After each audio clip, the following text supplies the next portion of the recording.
Nabucodonosor y lo derrotó y se lo llevó.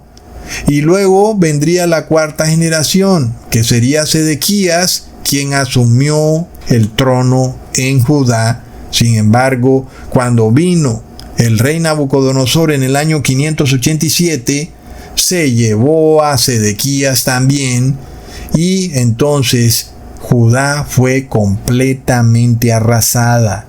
Es decir, esto ocurrió exactamente en la cuarta generación, hermanos, de locos. Leamos en Segunda de Reyes, capítulo 24, versículo 20. Vino pues la ira de Jehová contra Jerusalén y Judá, hasta que los echó de su presencia, y Sedequías se rebeló contra el rey de Babilonia. ¿Cuándo vino la ira, hermanos? En la cuarta generación. ¿Qué ocurrió? Un terrible cambio de poder estructural. Reyes dejaron de ser reyes, ricos dejaron de ser ricos.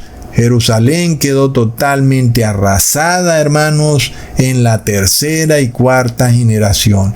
Impresionante. Leamos en Mateo capítulo 24, versículo 33 al 34. Así también vosotros, cuando veáis todas estas cosas, conoced que está cerca a las puertas. De cierto os digo que no pasará esta generación hasta que todo esto acontezca.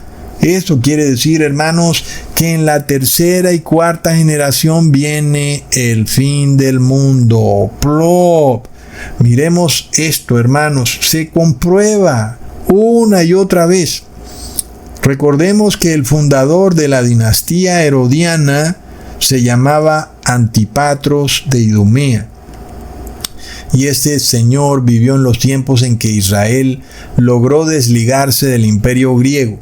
Se supone que los dirigentes de Jerusalén debían ser quienes estuvieran más interesados en restaurar la profecía davídica, ¿verdad, hermanos? Recordemos que esa profecía decía que nunca faltaría un rey en el trono de Judá. Y sin embargo, el hijo de Antípatros, que era Herodes el Grande, cuando se enteró de que nacería el Salvador de Israel, en vez de ponerse feliz, emitió el nefasto decreto de matar a todo niño menor de 2 años. Así que desde ahí empieza la terrible generación perversa. La primera generación viene con Herodes el Grande. Luego siguió su hijo, quien era Herodes Antipa. Este también fue malo y fue quien se burló de Jesús junto con sus soldados. Leamos en Lucas capítulo 23, versículo 11. Entonces Herodes con sus soldados le menospreció y escarneció, vistiéndole de una ropa espléndida, y volvió a enviarle a Pilato. Ahí tenemos a este terrible Herodes Antipas, hijo de Herodes el Grande, que además también encarceló a Juan el Bautista y le cortó la cabeza. Hermanos, recordemos, Herodes el Grande murió en el año 4 a.C. y fue también en ese año cuando nació Jesús. Y luego su hijo Herodes Antipas murió en el año 39 después de Cristo, y fue la segunda generación. Seguiría luego la tercera generación con el nieto de Herodes el Grande, quien sería Herodes Agripa I, que solo gobernó en Judá 5 años porque murió súbitamente comido de gusanos. Leamos en Hechos capítulo 12, versículo 21 al 23. Y un día señalado, Herodes, vestido de ropas reales, muy rico, muy bien vestido, se sentó en el tribunal y les arengó, y el pueblo clamaba diciendo: voz de Dios y no de hombre. Y al momento un ángel del Señor lo hirió, por cuanto no dio la gloria a Dios, y expiró comido de gusanos. Es decir, este hombre era rico, pero no tenía las promesas de Dios, ¿verdad? No era a través de él que venía la promesa de Abraham. Herodes Agripa I murió en el año 44 después de Cristo. Y este pertenecía a la tercera generación. Y luego vendría la cuarta generación. Y esa es la generación donde viene la terrible destrucción y seguiría en cabeza del bisnieto de Herodes el Grande, que ahora se llamaba Herodes Agripa II. Y este es famoso porque fue quien debatió con el apóstol Pablo junto con su esposa Berenice, y luego, después de que el apóstol Pablo le habló por un buen tiempo para que se convirtiera y se arrepintiera, terminó diciendo: por poco me convences, Pablo, plop, como si Pablo le estuviera diciendo algo malo. Leamos en Hechos capítulo 26, versículo 27 al 28. ¿Crees, oh rey Agripa, a los profetas? Yo sé que crees. Entonces Agripa dijo a Pablo: por poco me persuades a ser cristiano. Oh no, hermanos, miremos esto, qué absurdo, que los hijos de quienes hablaron con Jesús cara a cara, porque Herodes Antipas habló con Jesús, ¿verdad? ¿Acaso los hijos de Herodes Antipas no debían saber quién era Jesús, que este hombre había resucitado? Es decir, hermanos, esto es de locos. Y este juicio que ocurrió en contra de Pablo, en cabeza del rey Agripa II, ocurrió en el año 60 después de Cristo. Y aunque no fue en Jerusalén, ahí ya tenemos la cuarta generación. Y la destrucción para Jerusalén vino en el año 70 después de Cristo. En ese momento Jerusalén fue totalmente arrasada.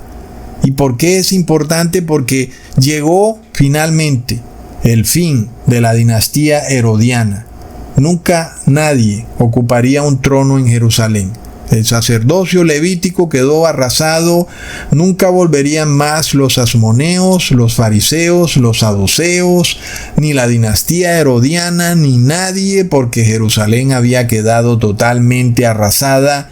Todos ahora eran vagabundos errantes por toda la tierra, justo en la cuarta generación, hermanos. Así que puedo decirles con total confianza que debido a que estamos hoy, en estos tiempos, en la cuarta generación, podemos saber que viene un terrible remesón estructural en la sociedad. Muchos reyes van a ser destronados. Miremos esto, hermanos. En el año 1840 se inició un reavivamiento. Ya hemos hablado de este reavivamiento protestante que fue liderado por William Miller, quien presentó una cronología de todos los patriarcas de la Biblia hasta la era de Jesús, y según su cronología, ellos esperaban la segunda venida de Jesús para el año 1843. Sin embargo, ya sabemos que habían varios errores en los cálculos de William Miller, como lo voy a revelar en mi próximo libro. Sin embargo, ese movimiento terminó haciendo que se desatara la restauración del cuarto mandamiento, que es el reposo en sábado, ¿verdad, hermanos? Y de ahí partió el movimiento adventista. Entonces vemos un gran evento, un tremendo evento cataclísmico. Y por eso podemos contar esa primera generación desde el año 1840 al año 1880. Es decir, fue durante ese tiempo que William Miller predicó, luego se presentó la decepción y luego se presentó la revelación de la profecía de las 2300 tardes y mañanas. Pero todo ese movimiento de William Miller se hizo muy famoso a nivel mundial, inclusive llegó hasta Alemania, una región que era muy importante para el movimiento protestante. Y sin embargo, eso nos revela que vino a partir de 1880 la segunda generación. Pero esa generación había perdido la fe, porque finalmente Jesús no vino en el año 1843, como lo había predicho William Miller. Luego vino en el año 1910 la tercera generación. Y empezamos entonces a ver un periodo de inmoralidad y de lujuria en la tierra. Recordemos que los años 20 fueron conocidos como años de lujuria y se desató lo que conocemos como la República de Weimar, específicamente en Alemania. Sin embargo, en el año 1933 aparece la cuarta generación. ¿Y qué pasó en Alemania, hermanos? Precisamente ahí, en la cuna del protestantismo, las personas habían olvidado todo, hermanos. Y no solo olvidaron el protestantismo, olvidaron la república, olvidaron el Congreso, es decir, incendiaron el edificio del Congreso que se llamaba el Reichstag. Y lo incendiaron por completo. Hitler pasó una ley llamada Ley Habilitante en el año 1933 que le permitía pasar decretos en forma de órdenes ejecutivas o decretos imperiales, y de esa forma no tenía que pedirle permiso al Congreso para pasar leyes. ¿Te recuerda algo de lo que estamos viendo en estos momentos? Es de locos, hermanos, es decir, está pasando exactamente lo mismo. Impresionante. Entonces esa ley habilitante de Hitler le puso fin a la República de Weimar. Es decir, Hitler empezó el periodo del Imperio Nuevo, y precisamente Hitler manifestaba la misma ideología del faraón que se levantó justo después de que murió José, es decir, no respetaba a los inmigrantes, antes los odiaba. Asimismo ocurrió con Hitler, odiaba a los inmigrantes, odiaba la república, odiaba la libertad de conciencia. Es de locos, hermanos. Y esta es una generación conformada por personas que venían de los tiempos de la Revolución Francesa. Es decir, se suponía que debían ser personas instruidas en los derechos humanos, en las libertades civiles, y de repente lo habían olvidado todo, no querían saber ya ni siquiera de la república. Se volcaron a la tiranía y al despotismo y establecieron en Alemania un imperio nuevo con Hitler, en donde se odiaba a los inmigrantes, y en la cuarta generación los inmigrantes de Alemania perdieron todo. Los judíos perdieron sus empresas, sus casas y hasta sus familias. Luego los alemanes, también en la cuarta generación, perdieron sus riquezas, sus ciudades fueron destruidas. Impresionante, hermanos. Así que esto sí que es curioso, porque uno puede ver claramente que en la Segunda Guerra Mundial hubo un gran reseteo, es decir, está a plena vista, ¿verdad, hermanos? Y ahí mismo donde finalizó la cuarta generación, inicia de nuevo la primera generación.